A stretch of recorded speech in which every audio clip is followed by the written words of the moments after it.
Bienvenue dans cette vidéo où on va définir ce qu'est la méditation de pleine conscience. Alors, plusieurs termes pour définir une même chose, un même concept. La méditation de pleine conscience, mindfulness, pleine conscience, pleine présence, cela signifie la même chose, à quelque chose près. C'est-à-dire que la méditation, c'est l'outil que l'on va utiliser pour être en pleine conscience. Mais dans les termes, vous allez voir que les termes que moi j'utilise et que les personnes qui pratiquent la mindfulness ou la méditation de pleine conscience utilisent, ce sont ceux-ci. Hein. Méditation de pleine conscience, mindfulness, pleine conscience, pleine présence, on va parler de la même chose. Donc la méditation de pleine conscience, c'est quoi? Cela signifie diriger son attention d'une manière particulière. C'est-à-dire que ça va être délibéré. On va choisir délibérément de pratiquer la méditation de pleine conscience. Ça va être un moment présent. Donc, c'est maintenant, ici et maintenant, je me focalise. Je focalise ma pleine conscience. Et de façon non jugeante aux choses telles qu'elles se présentent. Ça, c'est à mon sens le plus difficile. C'est-à-dire que notre mental a été conditionné, on a tous été conditionnés pour juger les choses. Et c'est une bonne chose, hein, c'est OK.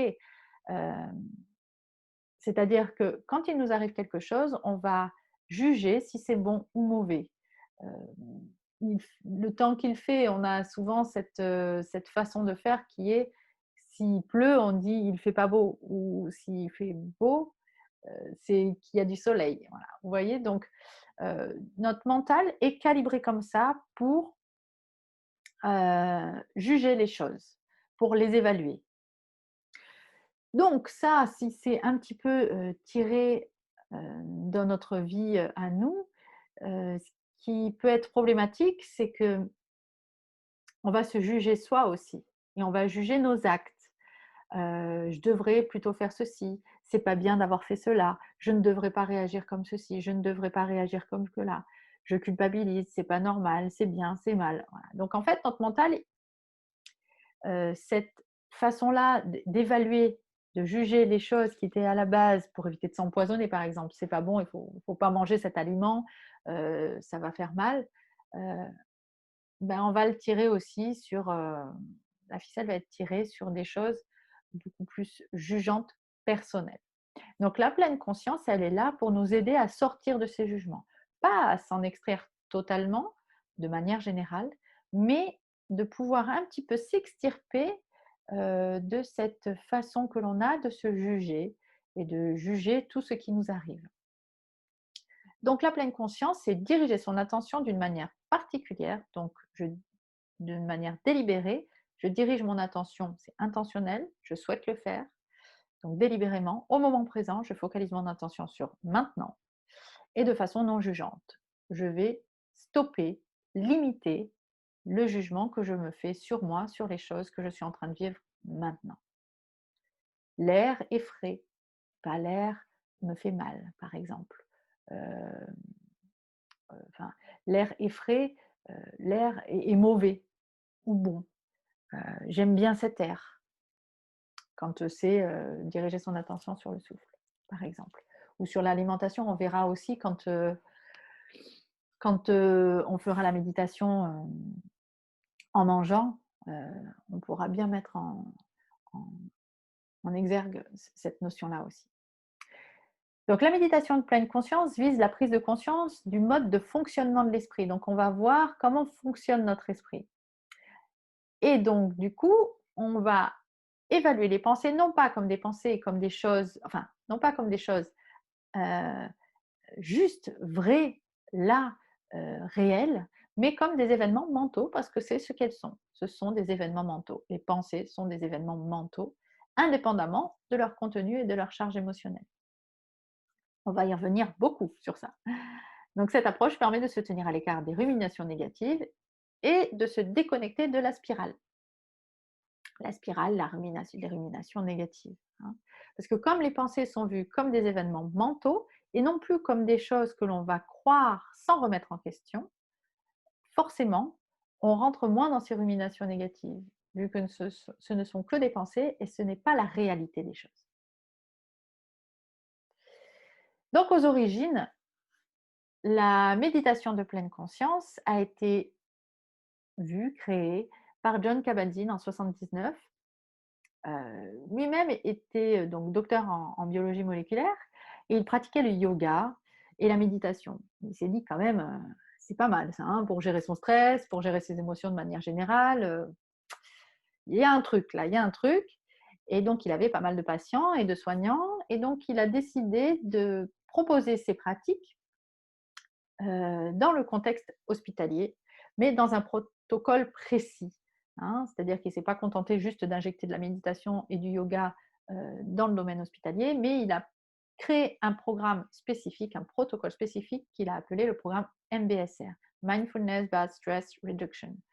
Et donc, du coup, c'était un programme pour réduire le stress. C'est toujours, hein, parce qu'il existe ce programme, qui est constitué en 8 séances, donc sur 2 mois, 2h30 de séances par semaine, avec des méditations, des exercices, une mini-retraite aussi, une journée en pleine conscience. Et voilà. Donc ça, c'est le programme MBSR et c'est John Kabat-Zinn qui l'a créé dans les années 80.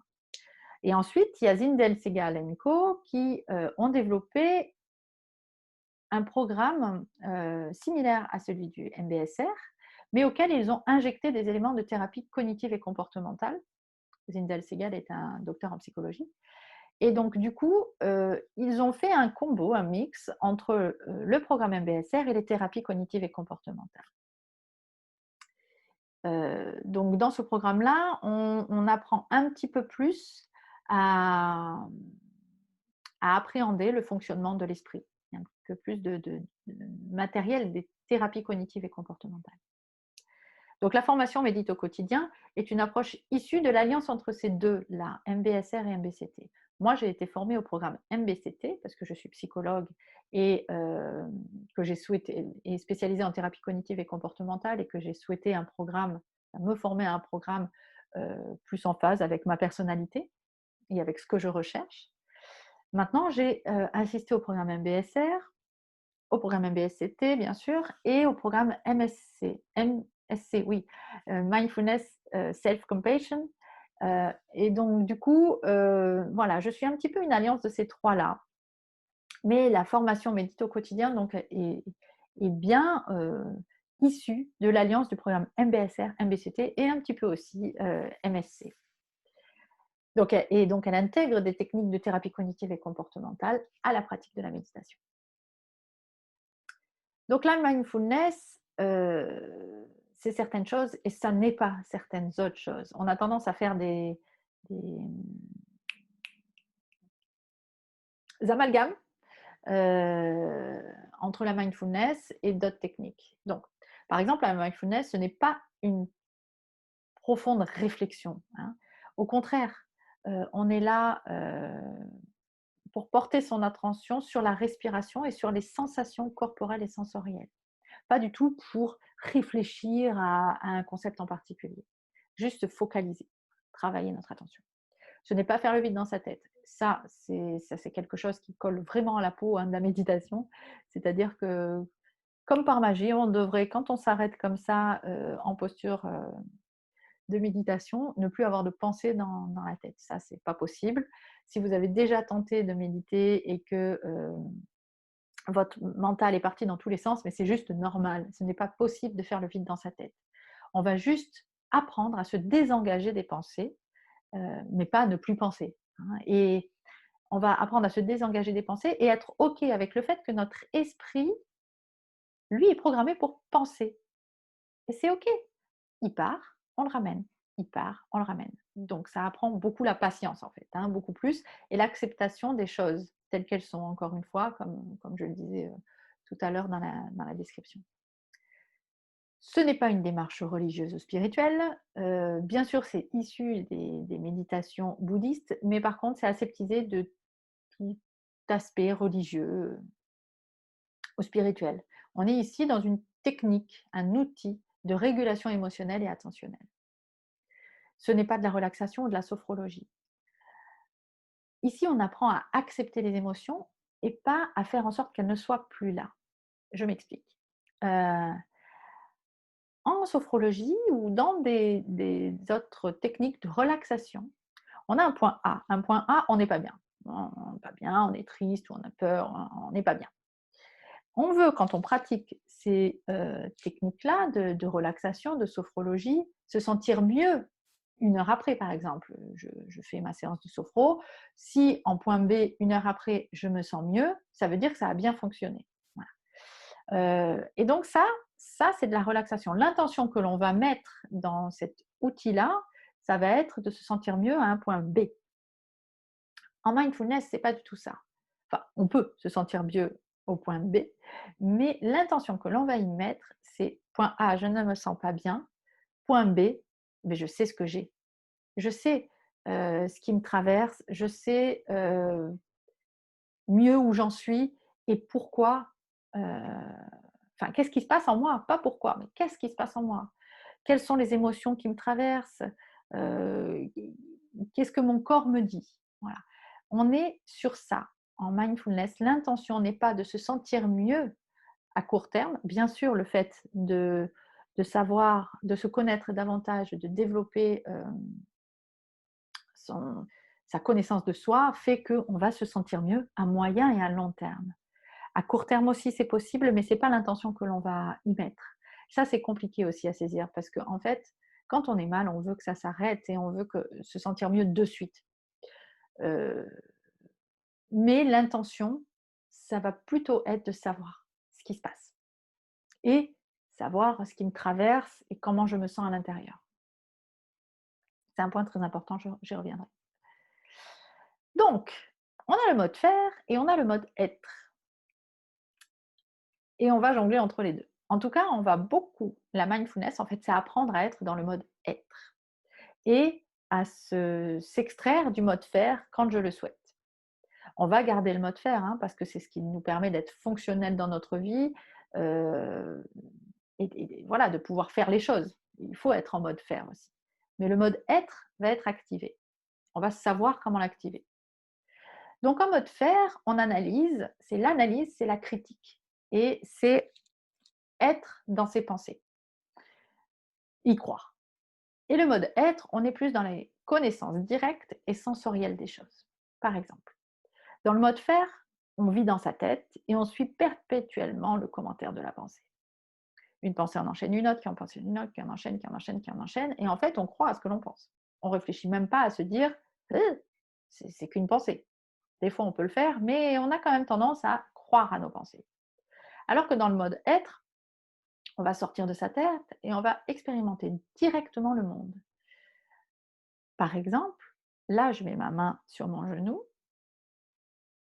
Là, vous voyez, j'ai décrit. Donc, je suis par la pensée, je suis sur le faire. Je vous propose de faire cet exercice-là en même temps, la main sur le genou ou ailleurs, mais c'est juste pour dire, voilà, je pose ma main. Et maintenant, je vais amener ma conscience sur les sensations de ma main. Je peux la caresser aussi et voir un petit peu au niveau sensoriel ce que cela fait. Est-ce que je sens quelque chose? C'est expérientiel, hein. Là, on est dans de l'être. Sans dire de juger c'est bien, c'est mal, j'aime, j'aime pas, juste c'est ça. Je me concentre sur ma main. Et là, on peut déjà expérimenter un petit peu cette notion-là de connexion directe avec le monde et avec ce qui nous entoure et avec notre monde intérieur aussi. C'est ça le mode être. Dans le mode faire, on va voir les pensées comme des vérités et on les assimile à la réalité et aux faits. On ne se décale pas de nos pensées, on est dedans. Alors que dans le mode être, on voit les pensées comme des événements mentaux et on les discute. C'est juste, les pensées, c'est juste des choses que l'on pense. C'est pas la réalité des choses. On peut avoir raison ou tort, c'est pas ça la question, mais c'est juste une pensée. Comme dire on peut avoir raison ou tort, c'est une autre pensée. C'est pas tangible. Donc nous, on va voir les pensées dans le mode être et en mindfulness comme des événements mentaux et on va les discuter. Dans le mode faire, on se projette dans le passé et dans le futur. Le passé qui est l'émotion du regret, du remords, on est plutôt sur la tristesse. Et le futur qui est plutôt les soucis et l'inquiétude, là on est plutôt sur la peur. Alors que dans le mode être, on est ici et maintenant, à l'instant présent, en fait, il n'y a pas ce type d'émotion. On est beaucoup moins dans ce type d'émotion. Ce qui va nous faire souffrir dans les situations, c'est beaucoup ce qui s'est passé et ce qui va se passer. Par exemple, euh, je suis tombée, je me suis fait mal. Je le sais que je ne dois pas passer à cet endroit. Je le sais. Ou les enfants, par exemple, ça m'arrive constamment. Les enfants ont laissé les jouets, voilà, j'ai pas vu et je suis tombée à cause du jouet qui a été laissé. Donc, ça, j'arrête pas de leur dire qu'il faut les enlever. Regret, remords, j'aurais dû ranger les choses, tout ce qui peut se passer par la tête. Et dans le futur, ce que je peux me dire, c'est bon, la prochaine fois, c'est plus possible que ça se passe comme ça. Les jouets doivent être rangés. Non, bref, il peut y avoir plein de choses aussi. Vous voyez, passé et futur qui me font jongler entre la colère, la peur de mais si ça se reproduit, heureusement que j'avais rien dans les bras, que j'ai rien cassé. Voilà, plein de choses qui peuvent arriver comme ça. Alors qu'en fin de compte, dans l'ici et maintenant, je suis tombée. Bon, je suis tombée. Vous voyez, on est beaucoup moins dans tout ce mental, toutes ces ruminations qui peuvent être là et qui nous polluent complètement. Dans le mode faire, on vit et on réagit en pilotage automatique et on se laisse entraîner par des pensées automatiques sans avoir conscience du moment présent. Donc le pilotage automatique, on verra ça aussi dans le module 1. Le pilotage automatique, c'est vraiment ce qui, comme ça en fait, c'est pour dire, c'est comme ça qu'on œuvre de manière générale. Voilà. On a toujours le même chemin, on reprend toujours le même chemin. Ça, c'est comme quand on va à un endroit, au boulot par exemple, on a un chemin, il y en a plein d'autres, hein, mais on a un chemin et on prend que celui-là. Alors il peut être efficace, il peut très bien, hein, mais on prend que celui-ci. Dans notre mental, c'est la même chose. On a des mécanismes qui sont en pilotage automatique. Et dans notre corps aussi. Euh, Par exemple, là, je suis en train de vous parler, de bouger les mains, de respirer, peut-être même de digérer. Voilà. Ça, c'est mon pilotage automatique qui me permet de faire tout ça. Donc, on est OK avec le pilotage automatique, encore une fois. On n'est pas en train de lutter contre des choses qui ne devraient pas être. C'est OK, c'est là. Maintenant, en mindfulness, on va l'identifier pour certaines choses. Parce qu'il y a des pilotages automatiques. Enfin, notre pilotage automatique fonctionne aussi au niveau des émotions et au niveau des relations avec les autres. C'est-à-dire que on a toujours la même façon de prendre les choses, d'appréhender, de juger les choses. Donc, en pleine conscience, et notamment dans le programme Médite au quotidien, dans cette formation, on va identifier véritablement notre manière de fonctionner au quotidien. Et on va pouvoir à des moments identifier que ça, est-ce que ça m'apporte et comment je peux sortir ou m'extraire de ce mode de fonctionnement qui me fait aller mal en fin de compte, qui me fait me sentir mal, qui me fait me stresser, qui me fait ruminer, qui me conduit peut-être même à la dépression. Donc tout ça, on va pouvoir l'identifier et augmenter sa conscience du moment présent dans le mode être, pour répondre aux situations par choix plutôt qu'en réaction automatique. Parce que le pilotage automatique nous fait réagir automatiquement. Des fois, paf, on s'énerve, on ne sait pas pourquoi. On ne sait pas pourquoi on est parti aussi haut ou pourquoi nos émotions sont parties autant dans tous les sens, notamment pour les hypersensibles. C'est quelque chose qui va très très vite, ce pilotage automatique. Et la pleine conscience, elle est là pour nous permettre d'augmenter notre conscience du moment présent et de ne pas se laisser embrigader par tout ça. Mais le fait de prendre du recul, d'identifier que nos pensées ne sont pas des faits, c'est pas tangible, c'est quelque chose que l'on peut remettre en question. Et aussi avoir identifié, notamment dans la formation, notre pilotage automatique, notre manière de fonctionner, ça nous permet d'augmenter notre conscience du moment présent et d'être plus dans le choix, dans l'action, plutôt que dans la réaction. Dans le mode faire, on se laisse entraîner, donc forcément par les boucles de rumination mentale, parce que comme on ne remet pas en question nos pensées, ben, elles s'enchaînent. Alors que dans le mode être, on évite la cascade d'événements mentaux, vu que dès le départ, nos pensées ne sont pas des faits, ne sont que des événements mentaux, ça s'enchaîne moins. Puis en plus, on a la capacité de pouvoir revenir au moment présent et au sensoriel, au tangible. En mode faire, l'attitude mentale est centrée sur la différence entre ce qui est et ce qui devrait être. On veut changer de vie. C'est pas normal que ce soit comme ça devrait être autrement. Ça s'est passé à tel moment. Non, ça ne devait pas arriver là. Je n'avais pas programmé ça comme ça. Voilà. Et on veut changer et on lutte. Et cette résistance, c'est la résistance qui fait souffrir. Alors que dans le mode être, l'attitude mentale d'acceptation et d'ouverture à l'expérience nous permet de contenir beaucoup plus de choses, de contenir ce qui nous arrive. Et donc de cesser de vouloir de changer de vie, on augmente notre capacité d'adaptation. Ces deux modes sont incompatibles. C'est-à-dire qu'on ne peut pas faire et être en même temps. Par contre, la mindfulness nous permet simplement d'avoir le choix entre ces deux modes. Quand l'on souhaite être fonctionnel, opérationnel, efficace, on se calibre sur le mode faire. Par contre, le week-end, quand je veux débrancher, ou le soir, quand je veux débrancher, ou quand j'ai une personne qui vient me parler et que je sais que je vais potentiellement réagir, dans ce type de situation, j'ai le choix. Je retrouve le choix dans ce que je souhaite vivre au moment présent. Donc le week-end, j'arrive à déconnecter, ou le soir, j'arrive à déconnecter sans pour autant culpabiliser et vivre pleinement ce que j'ai envie de vivre en fait. Hein. Et j'apprends à agir plutôt qu'à réagir.